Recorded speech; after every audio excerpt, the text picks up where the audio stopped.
My name is Colin Segovis, and I am the 2015 Moorfield Fellow in Healthcare Economic Policy for the ACR, as well as the Secretary for the ACR Resident and Fellow section.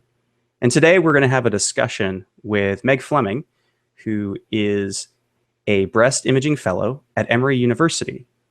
And the topic is Meg's insightful and interesting paper that has just come out in the JACR, the magnitude and impact overall and on subspecialties of transitioning in radiology from ICD-9 to ICD-10 codes. And Meg, thanks for meeting with us today and talking about this paper. I found in my experience that the world of coding is something that is daunting, and the understanding that the residents have is very limited. So I would hope first, if you want to let us know, why did you do this study? Well, first of all, thank you for having me. But basically why we did this study was our department at Emory had to prepare for ICD-10. And so we didn't really know where to begin. There wasn't much in the literature, especially regarding radiology. And so it was partly just to be more practical and help figure out how our department should prepare for the ICD-10 transition, and then, try to find out where we should focus our efforts. So CPT codes are something that we hear a lot about. How a CPT code, or a common procedural terminology code, determines a service, and ICD-9 and ICD-10 determine a diagnosis. But my understanding is that it's the combination of the two that are determining the concept of medical necessity, which is important for reimbursement. So in the context of ICD-10, how is it that ICD-10 fits into the radiology reimbursement workflow? Or as we prepare for the transition, how is it that radiologists are using ICD-10 in their practice? Sure, so exactly as you said, it's the combination of the CPT, which is what was done, a two-view chest x-ray or a CT pelvis with contrast, and then the corresponding ICD-9 or ICD-10 code, which is the diagnosis that the patient has, such as pelvic pain, abdominal pain, appendicitis, and the concordance between the two that determines whether or not we're going to get paid for our study. And so we as radiologists typically do not do our own billing and coding, which is why as residents, as fellows, as attendings, we don't really often think about that realm.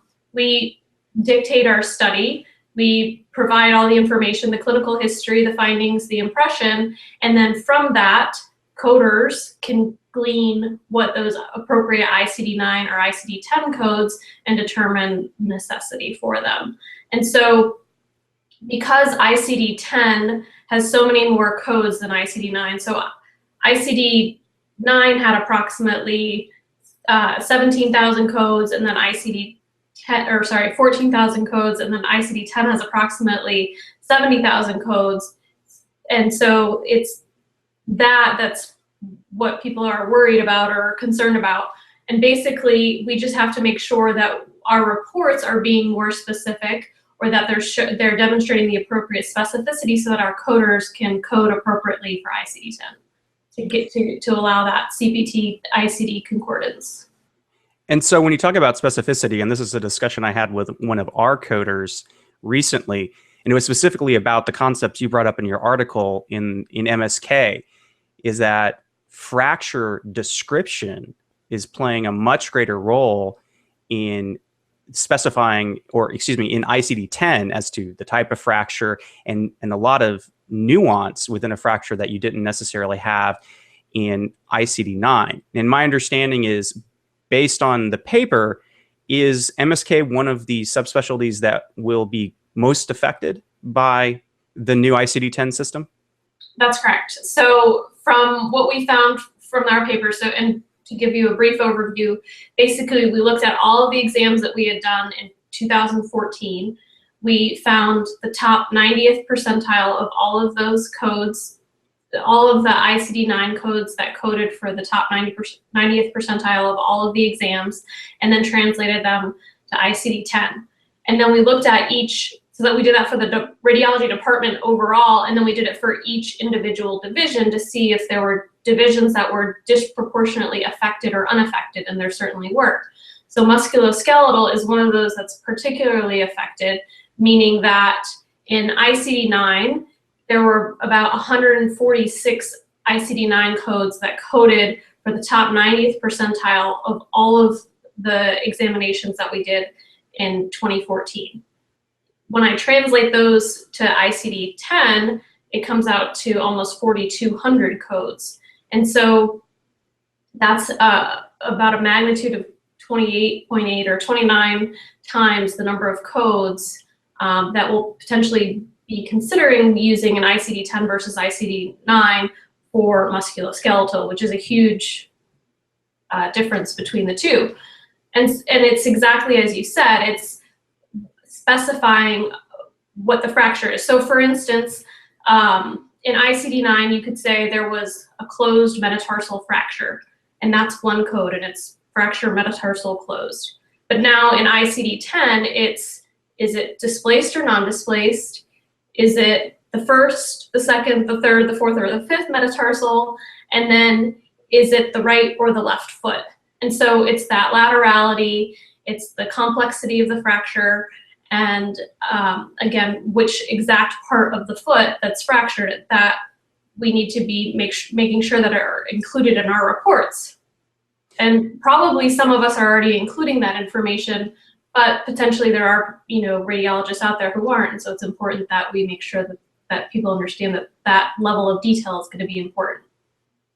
And that's very helpful because, as you say, when we look at how we dictate, if you say simply fracture metatarsal closed, or closed metatarsal fracture of the left foot versus an acute closed metatarsal fracture of the third toe of the left foot, and we've now increased the specificity of the report, and that will be required for appropriate billing. Because if we don't have that, or if you don't have that level of information, my understanding is that the coders are really going to struggle with being able to bill appropriately for that study.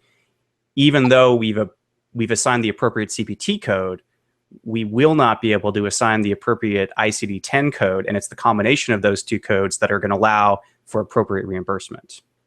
That's correct, and there still are unspecified codes, so there is potentially an unspecified fracture of an unspecified metatarsal of an unspecified foot, but we anticipate initially that we'll probably be paid for some of these unspecified codes, because we currently do get paid for a good number of unspecified codes in ICD-9, but going forward, potentially our payers are going to ask us to be more specific, and they may, decrease the amount of leeway that they give us with those unspecified codes. But it sounds like, based on my reading of the ICD-10 codes and what you're telling me, as long as we make an effort to dictate appropriately and describe fractures appropriately, then this really shouldn't affect our practices. It's if we try to make short dictations, take shortcuts, be general, and ignore a lot of the things that we're taught that are really important, talking about when you describe the fracture, what's the angulation, and of course, what is the body part involved, down to what is the bone, what is the laterality. If we're doing that, and I think probably most residents are, we should be in good shape as we move forward. That's exactly correct. As I said before, I think many of us are already doing that. And, again, as residents, we have busy call nights, and we certainly, feel the pressure of the list building up, and we're trying to move through. But it is important to remember that there are certain things that are important to include in our report, and, such as the anatomical location and then the complexity of the fracture. And I think many of us are already doing that, but it's important to remember. Yeah, it's definitely important to remember. And I think we all work really hard. We've all been in that spot where the list is piling up and we're just trying to keep above water.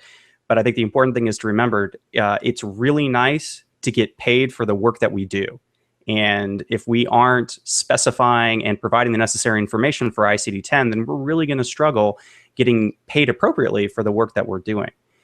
So this brings us to another question. What are the take-home points of this study that you would like the residents to know? How do you think that or how do you think that this study will affect the practice of residents? So again, this whole study we did was for our department, and then that developed into our departmental training. So now we're going out to each division within our department and talking to them about this specific hurdles that they might face with ICD-10. Where the residents fall into that is a unique position because they're rotating through each division. And so again, what we've focused on is a couple of points. Number one is that when you are dictating musculoskeletal studies, that it is important to be as specific as you can, because certainly that's where we're feeling most of the impact. Potentially other areas such as breast imaging, so when you're rotating through mammography, the impact is much lower in ICD-9 to ICD-10. For our department, we had 11 codes in ICD-9 and 12 codes in ICD-10. So really, that's not where you should be thinking about changing your report style or making sure that you're dictating more, because you're probably already dictating enough in that. And then in terms of just something to think about when you're dictating, it's the what, when, and where of the study. So what happened? The patient has pain. When? Today. And where? It's in their head. And then when you're dictating and you find that they have a subdural hematoma that's acute over the left convexity, then you're providing all of that same information that correlates with the clinical history. And so again, it's making sure that your clinical history, your findings, and your impression have all of those components. And certainly your billers and coders should be able to glean the information that they need. I really like that comment you made of what, when, and where. And I think my take home will be when I am dictating, I'm going to make sure that those three elements, the what, the when, and the where, are in each of my studies. And truthfully, I hope they already are there, but at least by just keeping those three factors in the top or in my head, it allows me to make sure that I'm providing the best information, not only for the patient's care, but also for the appropriate reimbursement. So again, we're getting reimbursed for the work that we're doing. Meg, I really appreciate you taking the time to speak with us. Do you have any other comments or points that you would like to make before we finish? I think that's everything. I mean, I really think that potentially this is a situation we've at Emory have been talking about it in some ways as in terms of Y2K, that hopefully we're preparing more than we need to, that the fear is bigger than the reality is going to be, and that most of us are dictating appropriately. Our coders will be able to glean the information that they need, but it's just important to educate yourself and your department, and so everybody can make sure that they're including that important information in their reports. And so again, I would like to thank you. We are speaking with Dr. Margaret Flemming of Emory University. She's a breast imaging fellow. This has been an incredibly informative and helpful session. And congratulations on your paper in JACR. I enjoyed it and learned a lot from it. So as we move forward to the ICD-10 transition, as you say, Y2K wasn't as bad as we all predicted it to be. ICD-10 will likely not be as bad as we all predict it to be. Just remember the what, the when, and the where, and make sure that information is in your reports. And again, thank you, Meg, and thank you for listening.